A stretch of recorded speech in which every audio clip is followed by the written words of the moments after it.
terakhir kan kita udah bicara nih Pak soal si lelaki seperti apa gitu, pandangan dari lelaki seperti apa, pandangan dari perempuan seperti apa. Ada satu tokoh lagi yang belum kita bahas itu selingkuhan Wih, gitu kan. betul. Selingkuhan ini merupakan salah satu bisa dikatakan tokoh jahat yang paling utama gitu dalam kisah ini gitu kan.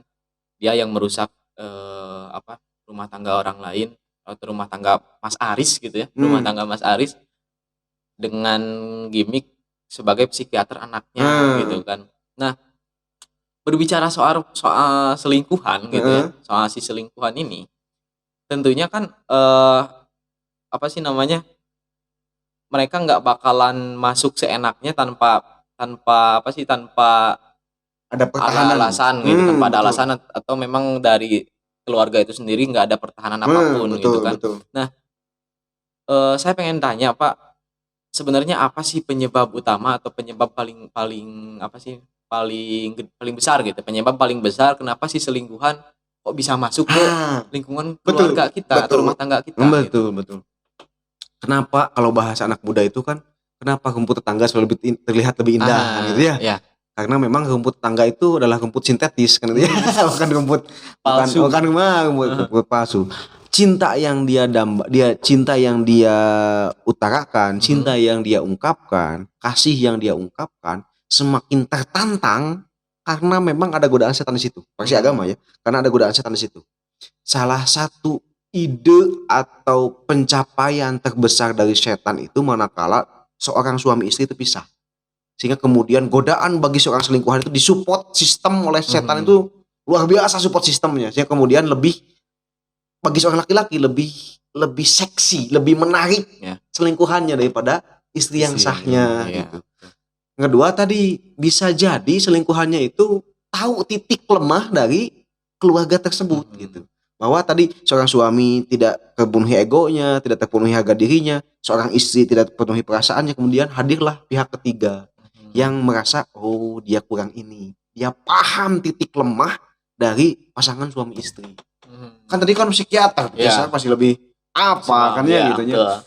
Nah, gitu kira-kira. Iya. Ngomong-ngomong soal selingkuhan gitu atau orang simpenan gitu ya, orang-orang simpenan gitu. Nah, di kita gitu nggak sedikit berita yang berseliweran bahwasanya si A mempunyai istri siri gitu, si A mempunyai simpanan di kota B gitu, si A mempunyai simpanan di mana gitu kan. Nah, sebenarnya beda nggak sih Pak, selingkuh sama punya istri simpanan atau istri siri, beda nggak sih? Beda Dit. Kalau selingkuh itu adalah mohon maaf terjadinya hubungan percintaan atau lebih jauh hubungan suami istri tanpa adanya pernikahan yang sah. Kalau istri siri itu terjadinya percintaan dengan payung hukum yang jelas. Payung hukum yang jelas maksud saya adanya akad nikah, adanya ijab qabul itu sah sebetulnya. Maka disinilah yang kadang-kadang tabu di kita. Tabu di kita itu ketika seorang laki-laki ingin menikah itu harus dengan izin istri dulu. Padahal ketika bukan Adit ya, misal si A ingin poligami, itu tidak mesti ada izin istri pertama. Iya, asal dia punya niat dan punya kesempatan mungkin ya untuk menikah kembali. Saya bukan mengajak orang untuk poligami, bukan anti poligami. Bagi yang mau poligami ya junjung tinggilah agama. Bagi yang anti poligami mohon maaf, jangan terlalu fanatisme dengan anti poligaminya tersebut sehingga kemudian orang menganggap poligami menjadi janggal, poligami menjadi sesuatu yang tidak bagian dari Islam. Yang saya khawatirkan ke depan orang menganggap janggal apa yang dilakukan oleh Nabi Muhammad SAW gitu. Itu bagi saya lebih aman nikah siri atau nikah yang kedua kalinya daripada selingkuh. Itu lebih diperbolehkan lah dari agama. Dan hati-hatinya adalah ayat-ayat tentang poligami itu mohon dibaca. Saya belum tuntas menjelaskan aja. Itu dalam konteks tadi nikah siri dan selingkuh ya lebih baik nikah siri lah gitu. Tapi semuanya ya balik lagi ke haknya masing-masing gitu, betul. Keputusannya masing-masing. Kalau memang mampu dan niat untuk berpoligami silakan gitu kan ya. Kalau nggak mau ya jangan selingkuh. Ya jangan selingkuh, satu aja lah ya. Maka junjung tinggi istri kita itu yang pertama satu-satunya. Nabi Muhammad sekalipun beliau berpoligami, kan cinta sejatinya itu hanya untuk Khadijah, istri pertamanya. Istri pertama itu selalu lebih menggoda dan bukan menggoda ya, selalu lebih menggairahkan, selalu lebih menenteramkan, karena dialah yang menemani kehidupan kita di titik nol. Khadijah pun menemani Rasul ketika orang lain belum percaya bahwa ini adalah Rasul. Sedangkan istri yang lain menemani Rasul ketika orang sudah percaya bahwa ini orang hebat. Nah, gitulah istri pertama dia. Iya. Nah, bicara soal perselingkuhan juga ya Pak ya. Perselingkuhan juga kan selain dari penyebabnya yang tadi gitu, ada beberapa poin penyebab. Salah satu penyebab yang paling besar juga kan keharmonisan di keluarga gitu. Nah, yang pengen saya tanyain ke Pak Ustadz buat malam ini itu kenapa sih gitu? Kenapa kita perlu menjaga keharmonisan di lingkungan keluarga atau di rumah tangga gitu? Betul. Kenapa kita harus menjaga hal tersebut dan kemudian bagaimana cara kita menjaganya gitu?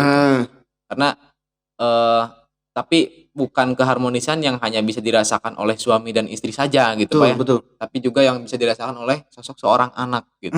Betul. Jadi gini, ketika seorang suami terpenuhi dua hal, ego dan harga diri, seorang istri terpenuhi perasaannya. Yang akan dirasakan di rumah tangga adalah keharmonisan rumah tangga tadi. Ketika ini tidak ditemukan, maka ketika seorang suami balik ke rumah atau ada di rumah, ketika istri ada di rumah, yang terjadi adalah kedua belah pihak ini mengeluarkan sampah emosi. Sampah emosi itu keluh kesah bentuknya, terus kemudian marah berlebih, kemudian kata-kata kasar. Yang mohon maaf, sampah-sampah emosi ini tidak hanya dirasakan oleh kedua belah pasangan. Tadi yang paling bahaya, sampah emosi ini terasa oleh anak. Gitu. Kan anak itu kan sekalipun dia belum ngerti, tapi ini kan fitrah dia untuk mencintai kebaikan. Ketika lihat orang tuanya perang badar ngapoe kan sama dengan dia merasakan kok orang tua saya kayak gini. Jadi bisa jadi anaknya minder, bisa jadi anaknya pemalu, bisa jadi anaknya itu tidak pede karena memang melihat iya sih ini orang teh, atau bisa jadi anaknya jadi susah dinasehatin akibat dia melihat kedua orang tua ini menyampaikan sampah emosi di rumah tangga. Itu yang paling berat adalah tadi interaksinya adalah interaksi emosi, bukan interaksi empati gitu. Dalam rumah tangga itu paling harus diutamakan itu. Karena ya seperti yang kita lihat, seperti yang kita rasakan juga saya pribadi gitu. Saya pribadi rasakan bahwasanya di sekitaran kita, di lingkungan kita itu keharmonisan di lingkungan rumah tangga itu masih sangat minim gitu. Banyak sekali orang tua baik suami maupun istri gitu kan, ketika mereka seharian bekerja ke rumah tuh ya bawa emosi gitu kan. Membuang rasa lelah mereka itu melampiaskannya pada sosok anak atau rumah tangga gitu kan. Betul. Dan ya meskipun kedua orang tua atau suami istri ini tidak merasakan atau tidak merasa bersalah atas hal tersebut, dampaknya itu langsung terjadi kepada anak. Anak, gitu kan, betul. Ya.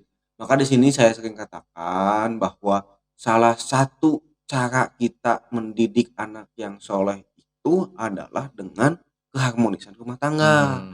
Tidak semata anak yang soleh itu lahir dari orang tua yang soleh dan ibu yang soleh saja. Bisa jadi suaminya soleh, istrinya soleh, tapi cara berinteraksinya bukan sesuai dengan koridor yang diharapkan.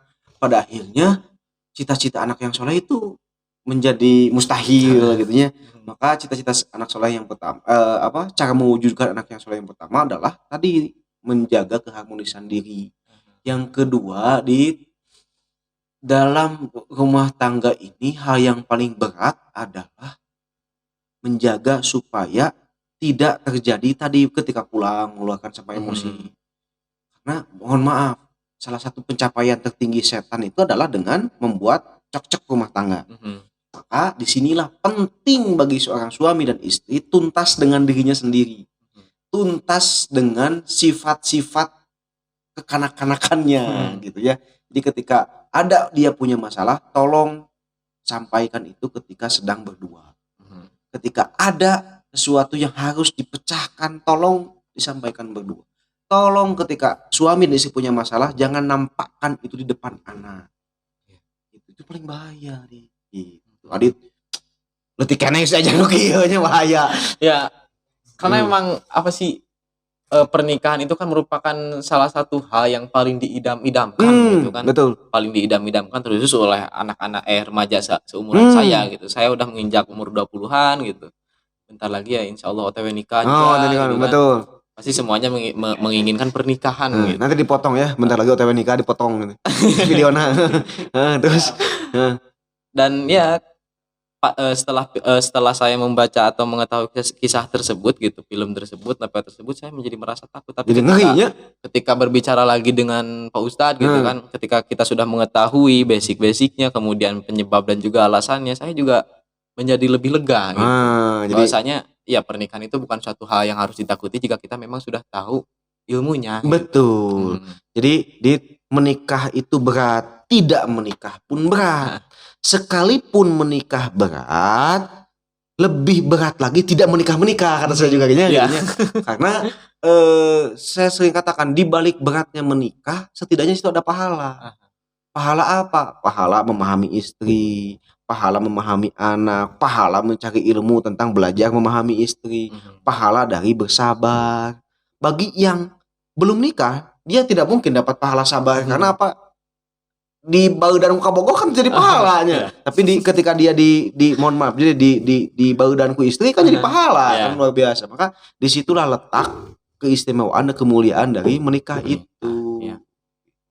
Nah, terakhir menurut siap.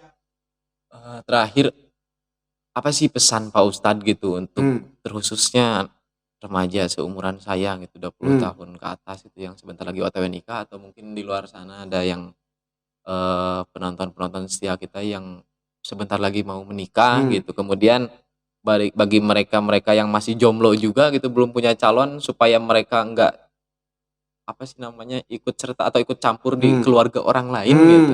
Pesan-pesan Bapak untuk calon suami dan calon istri, juga pesan Bapak untuk mereka yang ya supaya enggak jadi seorang selingkuhan gitu kan, yang suka ngerusak rumah tangga orang lain, apa sih? Nah, sini.